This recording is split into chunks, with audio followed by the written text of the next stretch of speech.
বিশ্বনবী নামাজ পড়ছেন, সিজদায় পড়ে আছেন, হঠাৎ করে লাদাগাতহু আকরাব, একটা বিচ্ছু পোকা এসে বিশ্বনবীর হাতের মধ্যে কামড় দিয়েছে। চকরিয়ায় তো বিচ্ছু নাই না?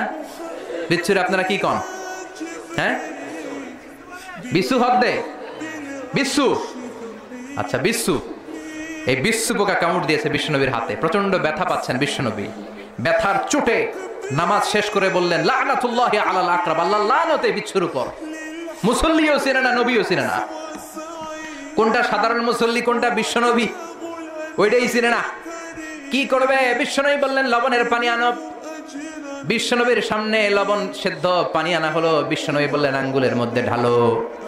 বিশ্বনবীর ব্যথা পাওয়া আঙ্গুলের মধ্যে ইনফেক্টেড জায়গায় গরম পানি ঢালতে শুরু করা হলো। বিশ্বনবী পড়তে আরম্ভ করলেন, কুল হুয়াল্লাহু আহাদ আল্লাহুস সামাদ লাম ইয়ালিদ ওয়া লাম ইউলাদ